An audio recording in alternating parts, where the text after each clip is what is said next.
CRN s'invite chez vous.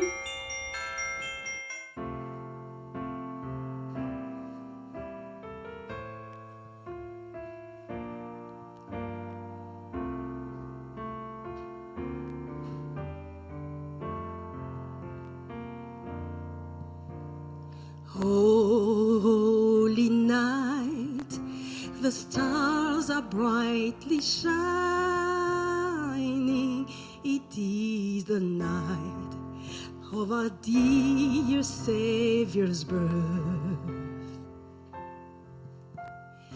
Long lay the world in sin and error pining, till He appeared and the soul felt His word. A thrill of hope, the weary world rejoices, for yonder breaks a new and glorious morn. Fall on your knees, oh, hear the angel voices, oh, night divine, oh, night when Christ was born, oh, night divine, oh, night when Christ was born. Truly He taught us to love one another. His love is love, and His gospel is peace.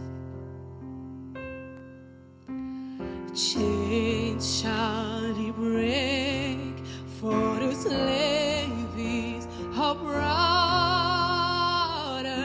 and in His name all oppression shall cease.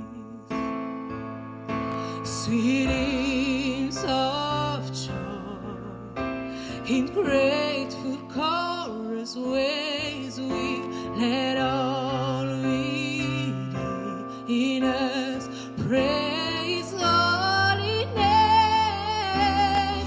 Christ is the Lord. Oh, praise His name forever. His power and glory, yeah, the more proclaim and fall on your knees. Oh, hear the angel voices, oh, night divine.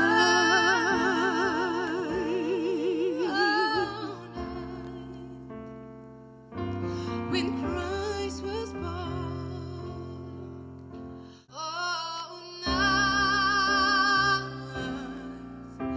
divine,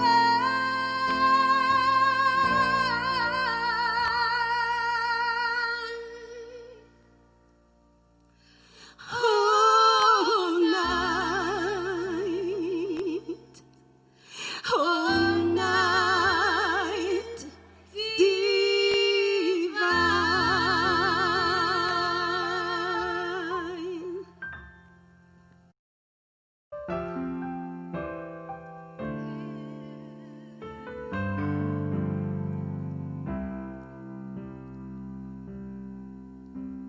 Jésus est au centre de toute chose.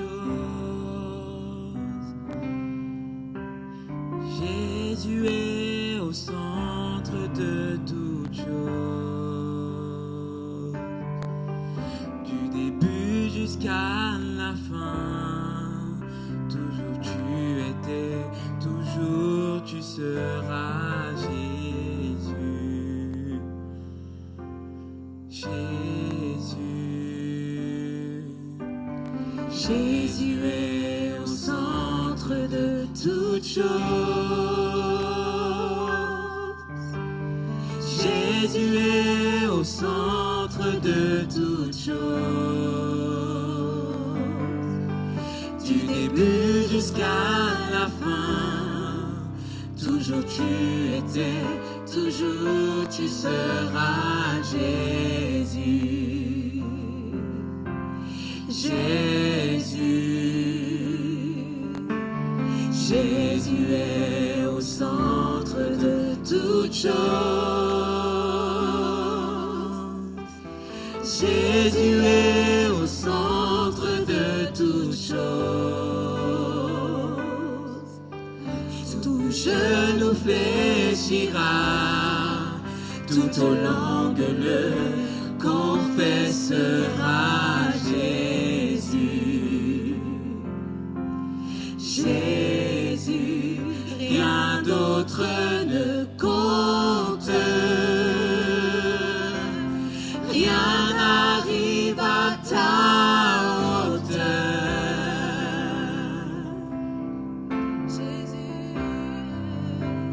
Jésus, tu es le centre.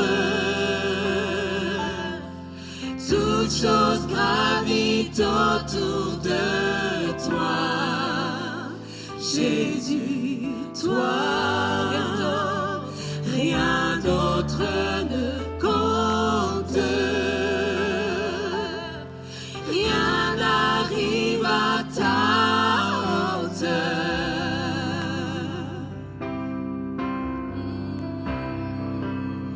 Jésus, tu es le centre.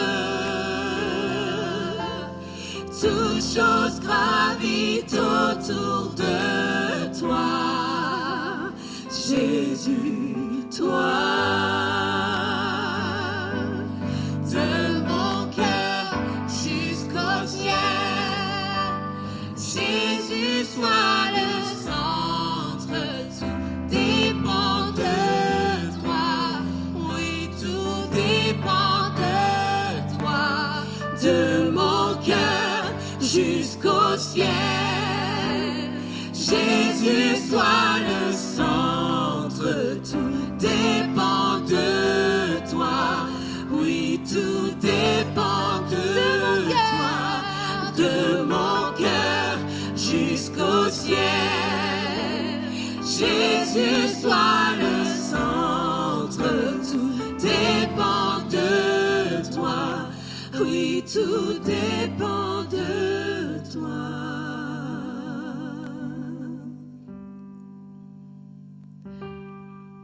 Je reviens au cœur de la louange.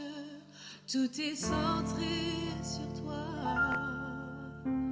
Centré sur toi, Jésus. Oui, je renonce à tous mes faux semblants. Tout est centré sur toi. Centré sur toi, Jésus. Je reviens au cœur de la louange. Tout est centré sur toi. Centré sur toi, Jésus. Oui, je renonce à tous mes faux semblants. Tout est centré sur toi.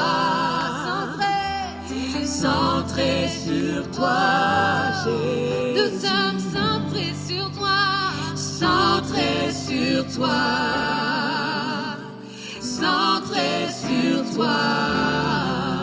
Tout est centré sur toi. Tout est centré sur toi, Jésus.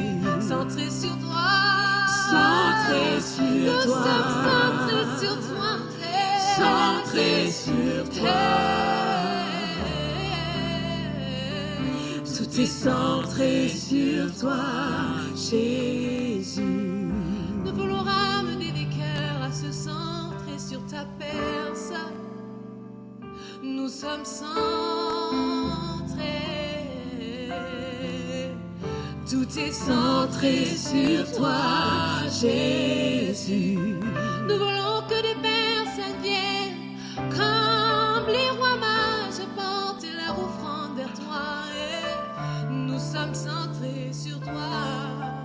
Tout est centré sur toi, Jésus. Centré sur toi, centré sur toi, centré sur toi.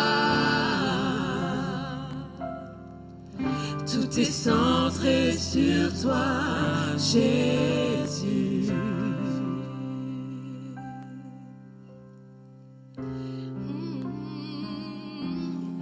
Oh, venez, adorons-le.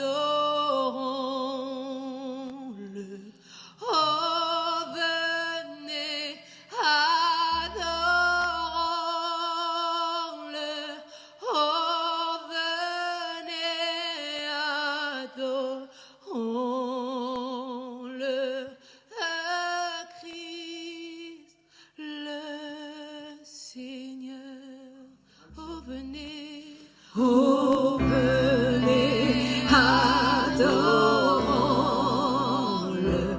Oh, venez, adorons-le. Oh, venez, adorons-le.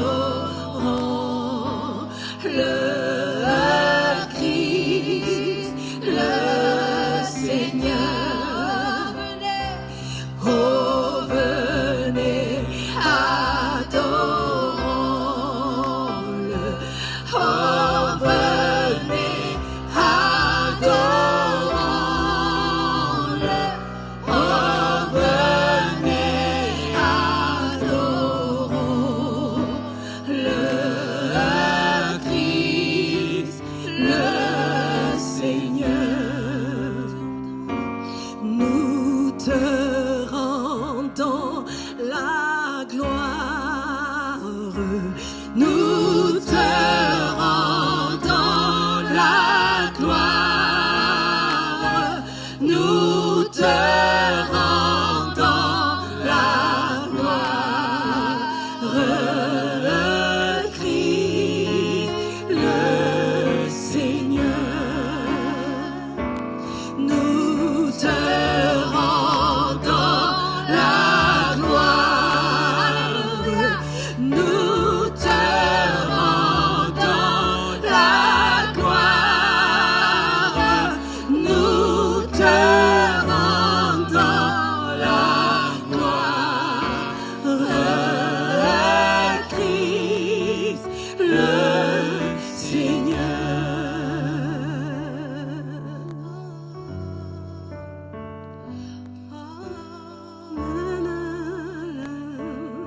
Oh, Christ le Seigneur.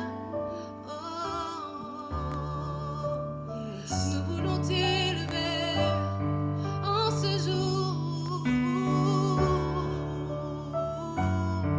Oh, Christ le Seigneur. À toi la gloire, à toi l'honneur. Oh, Christ, le Seigneur. Nous voulons t'élever. Oh Christ, est-ce qu'on peut le dire ensemble? Christ, le Seigneur. Est-ce qu'on peut l'élever, lui rendre toute la gloire, toute la gloire? Oh Christ, le Seigneur. Il mérite la louange, il mérite l'adoration. Oh Christ, le Seigneur.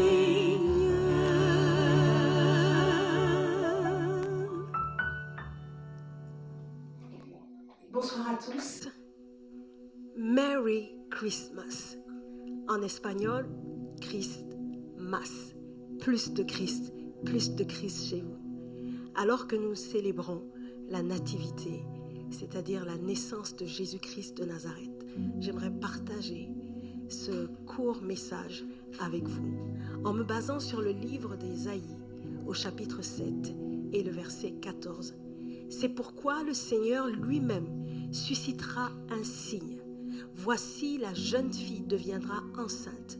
Elle enfantera un fils et elle lui donnera le nom d'Emmanuel. Le signe, voyez-vous, est toujours plus petit que ce qu'il représente ou ce qu'il indique. Et ici, nous pouvons parler de la métonymie, qui est cette figure de style qui prend la partie pour le tout. C'est ainsi que lorsque vous voyez le logo de Mercedes, vous savez qu'il y a derrière toute une voiture, toute une Mercedes. En fait, Jésus est le signe qui indique le plan massif, grandiose de Dieu pour l'humanité. Voyez-vous, il y a un sens plus profond à la venue de Jésus-Christ. Jésus est venu plus que pour te bénir, t'aider à obtenir des choses, le mariage, des biens matériels. Jésus, par sa naissance, a voulu montrer que notre naissance, même si elle est quelconque comme la sienne, parce qu'il est né dans une étable, il est né dans une ville qui ne représentait rien, au point qu'on a dit quelque chose de bon peut-il venir de Bethléem. Il est né au milieu des animaux. Il est né dans l'anonymat. Jésus a voulu indiquer que quel que soit le début de ta vie, c'est la fin qui compte.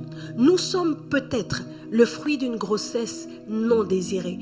Tu es peut-être le fruit d'une grossesse non désirée ou inattendue. Nous sommes peut-être pas nés dans la gloire. Tu n'es peut-être pas né dans la gloire. Mais sache que dans ta vie, de même que Jésus est un signe qui est apparu aux yeux des hommes, Dieu fait apparaître également des signes dans ta vie. J'aimerais te dire qu'il y a de la noblesse, il y a du potentiel en toi, il y a des rêves de grandeur parce que tu viens de la grandeur. Ton étoile, ton don attire. En fait, ce que tu fais de façon naturelle parce que c'est inné, tu ne le forces pas, c'est ce que le ciel t'a donné, car personne ne peut donner que ce qu'il a reçu du ciel. De même que Jésus a été combattu sans raison pour le don qu'il était pour l'humanité, tu es combattu depuis ta naissance. Oui, Hérode, en faisant fi de vouloir lui aussi, comme les rois mages, aller adorer le roi des Juifs qui venait de naître, en fait, était en train de préparer un complot pour tuer, mettre fin à la vie de Jésus. Et peut-être que toi, tu as subi des exactions et tu es victime de jalousie, d'animosité. Et peut-être qu'on a même voulu t'avorter à ta naissance. Et tu ne comprends pas parce que tu as toujours eu l'impression que le monde s'acharne sur toi. Mais laisse-moi te dire, c'est parce que tu as un destin glorieux.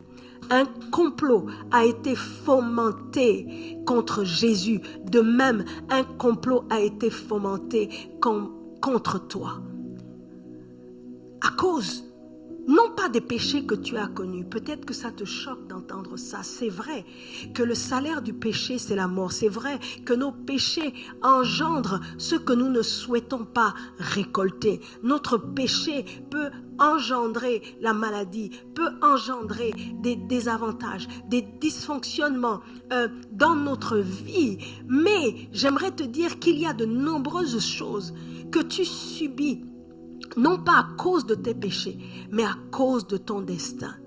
Le diable, lorsque Jésus est né, savait qu'il allait s'étendre sur la terre et sous la terre. La Bible dit qu'après sa mort, après son ensevelissement et sa résurrection, il a été élevé au-dessus de toutes choses, de sorte que son nom est le plus grand nom qui puisse se nommer sur la terre, sous la terre et dans les cieux. Et le diable, sachant s'est acharné sur la vie de Jésus, s'est accaparé de la volonté de ses contemporains pour comploter contre lui parce qu'il savait quel était le destin de Jésus. Il savait que la domination devait reposer sur les épaules de Jésus, comme nous l'a révélé le prophète Ésaïe.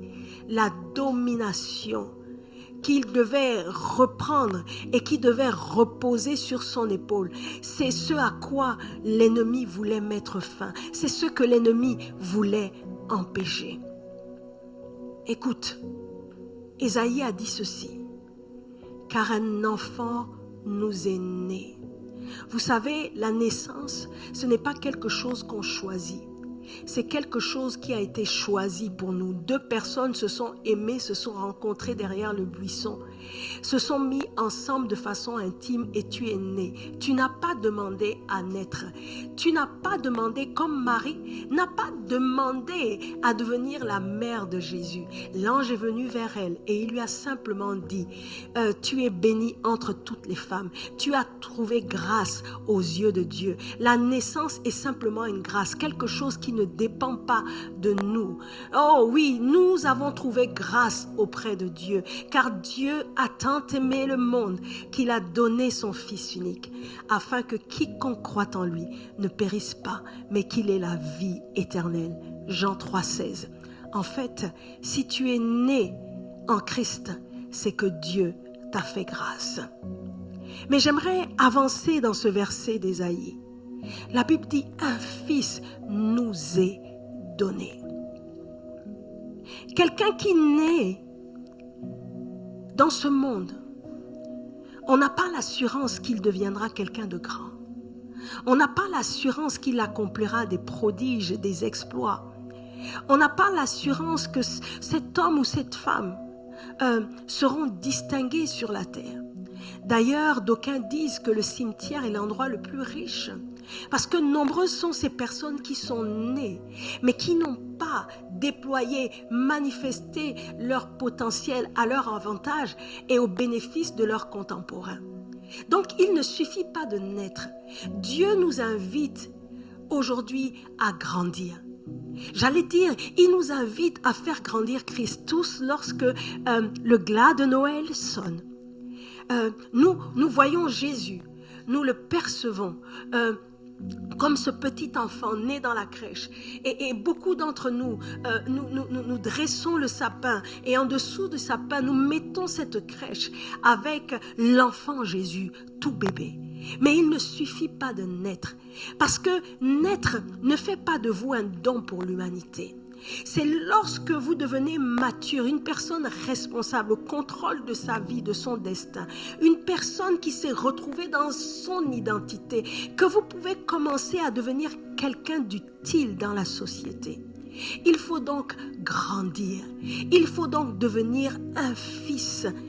La Bible dit par la bouche du prophète Ésaïe, un fils nous est donné. Dans ce mot donné, il y a la racine don. En fait, vous devenez un cadeau pour l'humanité. Vous devenez un don pour l'humanité. En fait, Jésus, quand il a grandi, la Bible dit qu'à l'âge de 30 ans, il est allé dans le désert. Il a été tenté par le diable. Et lorsqu'il est sorti du désert, la Bible dit qu'il était revêtu de la puissance du Saint-Esprit et que c'est à ce moment qu'il a commencé son ministère, qu'il a commencé à faire des miracles, qu'il a commencé à faire du bien autour de lui. La Bible dit qu'il allait de lieu en lieu prêchant l'évangile, guérissant les malades, délivrant ceux qui étaient sous l'emprise du diable. C'est à 30 ans, mais vous savez, 30 ans, dans la culture juive, représente l'âge de la maturité. C'est lorsqu'on est un fils qu'on peut devenir le porte-parole de son père. C'est lorsqu'on est un fils qu'on peut devenir cet héritier qui va gérer les biens de son père. Parce que la Bible dit que lorsqu'on est un enfant, on n'est pas différent de l'esclave, en fait. On est limité, on est sous le poids de la servitude. On est restreint dans notre liberté. Lorsqu'on est un enfant, on est géré par d'autres personnes. Non seulement on est géré dans notre fonctionnement, mais aussi ce qui nous appartient est géré par quelqu'un d'autre, tant qu'on n'est pas parvenu à un âge de maturité. Mais Christ a démontré par sa vie qu'il ne suffit pas de naître, il faut grandir pour devenir un fils. Et je comprends pourquoi le diable, c'est à l'âge de 30 ans qu'il s'est manifesté à Christ dans le désert pendant son jeûne de 40 jours. Parce qu'il voulait l'empêcher d'aller plus loin. Il savait qu'en étant parvenu à un âge de maturité, Jésus prendrait la responsabilité de faire du bien autour de lui. Il assumerait la responsabilité de sa mission. Lorsque vous devenez mature, vous êtes quelqu'un sur qui on peut compter. J'aimerais dire à quelqu'un, ne vous mariez jamais à un homme enfant, parce qu'il sera incapable, jeune fille, de prendre soin de vous. On ne pousse pas quelqu'un juste pour ses beaux yeux. De même, jeune homme, n'épouse pas une femme enfant, parce qu'elle est centrée, elle sera centrée sur elle-même. Une femme croqueuse de diamants, qui ne pourra pas t'aider à construire quoi que ce soit, parce qu'elle n'a pas la maturité qui lui confère la sagesse. C'est seule la femme sage qui peut bâtir sa maison. Mais une femme qui n'a pas atteint cette maturité, oui, nous parlons de femmes, et la Bible ne dit pas autre chose par la bouche de l'Ecclésiaste dans Proverbe en disant que celui qui a trouvé une femme, pas une fille, pas une petite fille, pas un enfant, c'est celui qui a trouvé le bonheur. C'est quelqu'un qui parvient à maturité, sur laquelle on peut compter pour aller plus loin. Un fils ou une fille est quelqu'un donc sur qui on peut s'appuyer, sur qui on peut compter. Mais un enfant, c'est quelqu'un qui est égoïste et égocentrique et qui est incapable de regarder au-delà de lui-même ou au-delà d'elle-même pour prendre soin de son prochain. Que ton Jésus ne soit pas juste le bébé de la crèche. Laisse-le grandir en toi. Lorsque Christ grandit en toi, c'est qu'en fait son caractère grandit en toi. C'est que tu disparais et que lui, il grandit en toi. C'est-à-dire que tu t'alignes à la pensée de Christ. Tu t'alignes à ses émotions, à ses sentiments, de sorte que tout ce qui est digne de louange devient l'objet de tes pensées. Tout ce qui est positif, tout ce qui est vertueux devient l'objet de tes pensées. Tu n'as plus des pensées iniques, méchantes, des pensées de haine, des pensées d'animosité, parce que tu laisses Christ grandir en toi. D'ailleurs, l'apôtre Paul, quand il parlait aux Éphésiens, il disait que Dieu a fait des dons aux hommes, oui, des fils. Oh, dans les derniers temps, Dieu répandra son esprit sur toute chair, vos fils et vos filles. Vous voyez encore dans ce verset, Dieu ne s'appuie que sur des fils. Dieu n'utilise que des fils et des filles, c'est-à-dire des personnes parvenus à maturité. Oui, ceux-là, ils ont reçu l'esprit pour la mission. Ils ont reçu l'onction pour la mission. Certains sont des apôtres, des prophètes, des pasteurs, des docteurs, des évangélistes. La Bible dit qu'il les a suscités. Il en a fait des dons aux hommes pour le perfectionnement des saints en vue de l'œuvre du ministère. Pour que nous parvenions à la mesure de la stature parfaite de Jésus-Christ. Il s'agit de laisser grandir Christ en toi. Laisser grandir son caractère, ses sentiments en toi.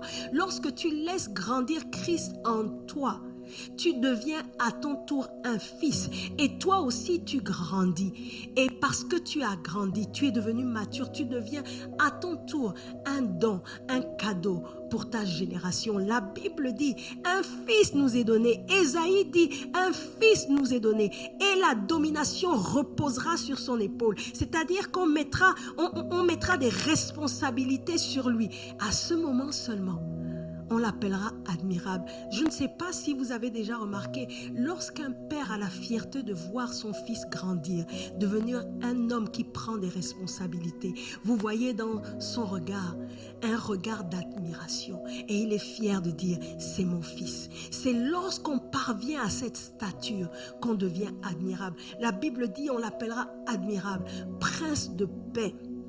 Dieu puissant. En fait, quand tu deviens mature, tu deviens plénipotentiaire. Tu as la capacité de faire certaines choses. Conseiller, les gens viennent te demander conseil. En fait, tu deviens utile pour ton environnement et ta génération. Oui, Jésus nous a démontré par sa naissance que Dieu nous fait grâce de naître. Mais il nous démontre par sa maturité, par le fait de devenir fils, que nous aussi, nous devons devenir des fils et nous pouvons devenir des fils. Ce ne sera pas facile. Satan va le combattre, mais nous devons accepter de devenir des fils et des filles. Jésus, par sa vie, est venu nous montrer qu'il faut d'abord naître. Et Jésus est d'abord né de l'esprit. Et ensuite, il est né de la chair. Mais nous sommes nés de la chair. Mais il veut nous emmener à naître de l'esprit. Oui, le Fils de Dieu s'est fait fils de l'homme. Afin que nous, les fils de l'homme, nous devenons des fils de Dieu par la naissance et par la domination de Christ en nous. Il nous a fait naître pour devenir des fils. Il nous a fait naître pour avoir la domination. Christ étant la tête de l'Église et l'Église étant le corps de Christ.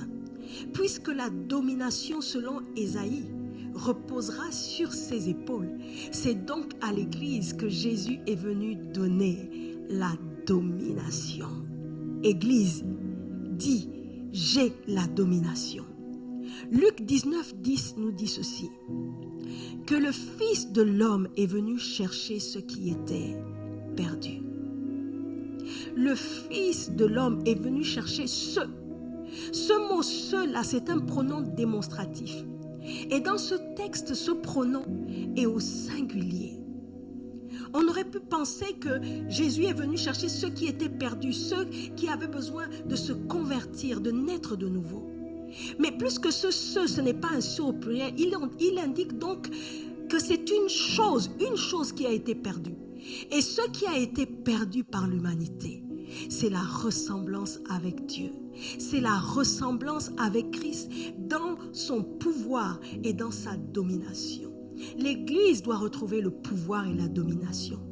Il nous a fait naître, oui, il nous a fait naître pour que nous dominions à nouveau. Depuis Genèse, Dieu a exprimé clairement sa volonté.